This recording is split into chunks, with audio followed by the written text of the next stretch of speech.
we have this scenario where you're seeing crypto run like Pepe and Gensler and all these other things. That is pure speculation and gambling. That is not a sign of a bottom. That is a scary sign that the markets, again, are telling you that investors are taking way too much risk. And when that happens, look back at Dogecoin and SHIB back in 2021. It was nearer the end of the move in crypto versus the beginning. Nearer the end of the move in the stock market versus the beginning. So just be aware that the market, again, is sending us signals via psychology, via charts, that we are on the verge of a bigger move down, even if we get a small pop. If we look at the Bitcoin chart very clearly here, you're in a range, 30,500, which, by the way, I told you guys for the last month, for the last 2 months, we could get up there. That's your max upside in the near term. That's exactly where we got to over here. We pulled back to the low support of 27,000. We went up. Now we're hovering here. Which way breaks? That's what I'm watching. As a technician, it's which line breaks. Do we break to the downside? Do we break to the upside? Whichever way we break, that's the way we're going to continue in the near term. A break of 27,000 sends us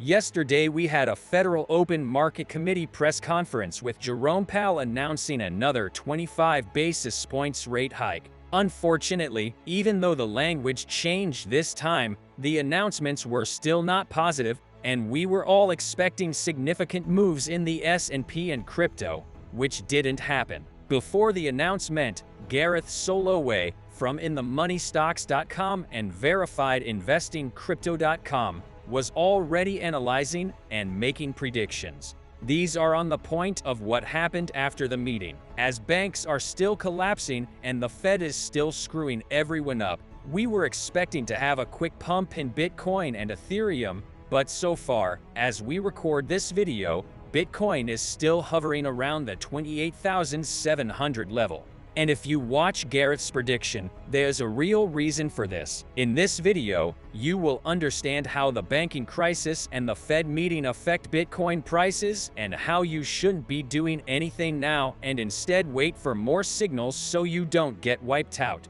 So watch this video carefully until the end before making any decisions. First, let's have a quick look at what's still happening with regional banks that may add some more value to Bitcoin. We look at, we know FRC, right? So FRC was taken over. If we look at the chart here, just absolutely crushed and annihilated here. And again, you can even see it's not really showing up the real chart anymore. But the bottom line is that was taken over by the FDIC. It was auctioned off to JP Morgan. By the way, JP Morgan wasn't supposed to be able to buy any more deposits or have any more banks under their wing because they are a certain size, but the government gave them special dispensation. The issue that I'm concerned about is you're just making these bigger banks bigger and even more too big to fail.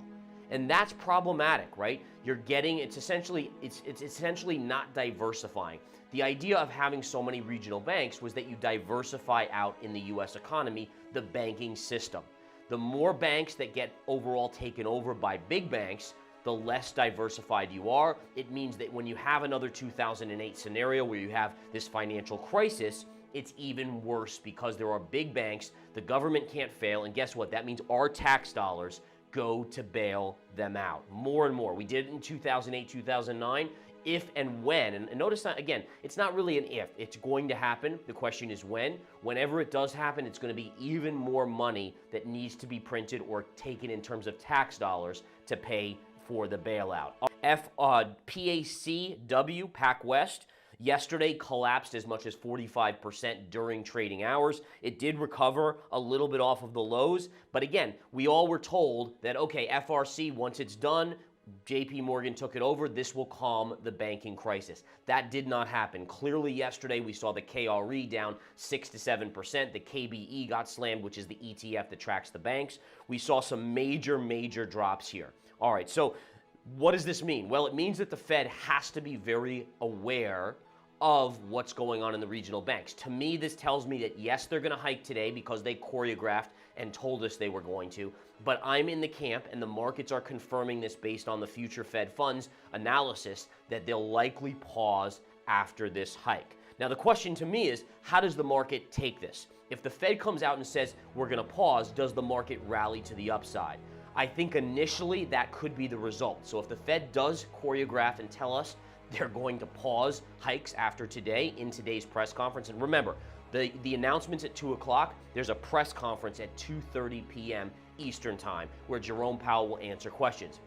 If he says something like, we're looking to pause to see how things go, I do think the initial reaction of the market will be to the upside. In fact, there was a big options trade that went off yesterday, millions of dollars basically expiring at the end of this week, and that was basically on the long side of the S&P 500, telling us that smart or big money is telling us the market may pop initially.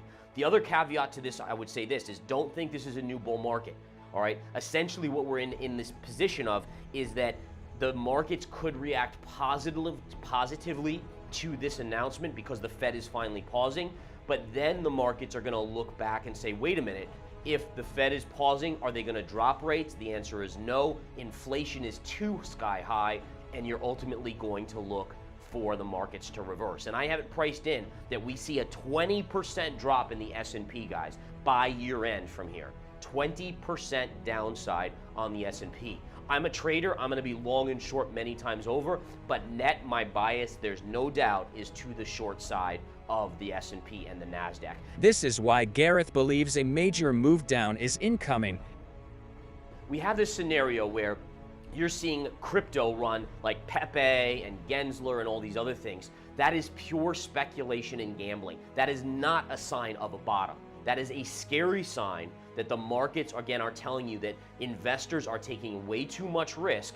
And when that happens, look back at Dogecoin and SHIB back in 2021. It was nearer the end of the move in crypto versus the beginning. Nearer the end of the move in the stock market versus the beginning. So just be aware that the market, again, is sending us signals via psychology, via charts, that we are on the verge of a bigger move down, even if we get a small pop on the FOMC policy statement today. Now that the digital yuan is being used actually as a reserve currency in trading, but with some of China's partners, they're now opening the doors to Bitcoin. Again, China's smart, all right? Whether you agree with them or not, they're smart. They understood that they had to make sure that the CBDC, the digital yuan, had the foothold. The US government is essentially taking almost the same play structure and essentially saying, okay, we're not going to ban Bitcoin, but we're going to keep things so fuzzy in crypto until we launch our CBDC, so that our CBDC will be used by big institutions and ultimately be used by the masses over a lot of these other digital currencies. That's the game plan right now. I'm going to tell you straight up, this show is called The Game Plan. That is what's going on.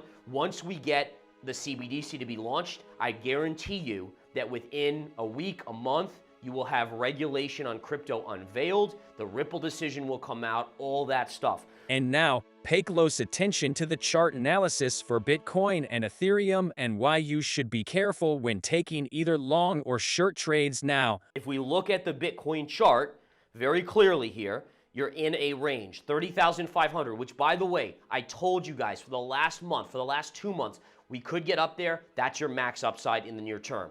That's exactly where we got to over here. We pulled back to the low support of 27,000. We went up. Now we're hovering here.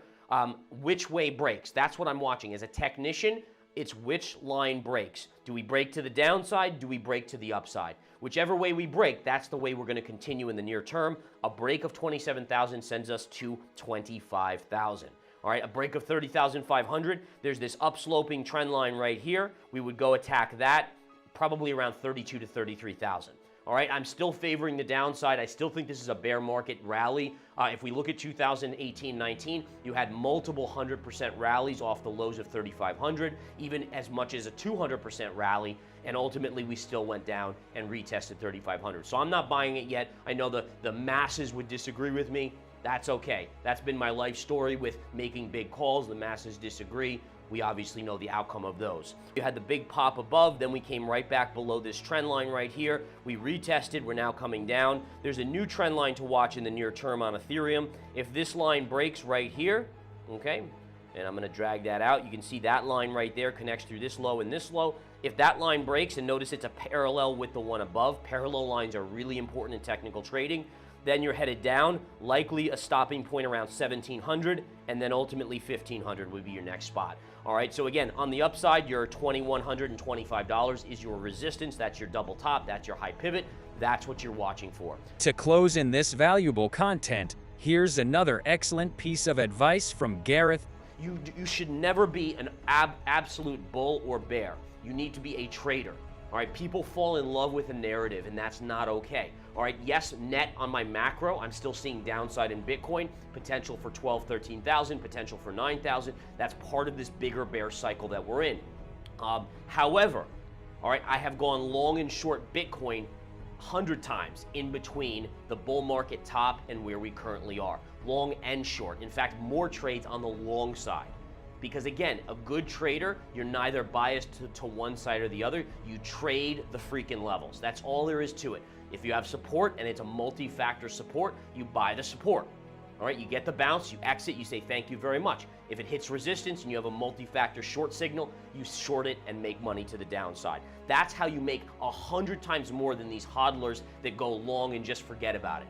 Yeah, sure, they'll wake up with a nice chunk of change. I will have 10, 100 times more than that by the time I get to that same point by trading the levels. The Fed wants to restrain crypto as much as possible. To do that, they are crashing small banks and giving bigger banks power so they can later add CBDCs to their game plan and control everyone. More than ever, everyone needs to raise awareness of Bitcoin as a solution against inflation and government control. Just imagine what will happen when everyone puts their money into centralized digital currencies like the CBDCs, and the Fed and major banks that control them start to fail. It will be a bloodbath like we have never seen in our lifetime. So please leave a like, subscribe, and share this content on your social media to help raise awareness about this and help your family and friends understand what's coming. Thank you so much for watching, and see you tomorrow for more Daily Crypto.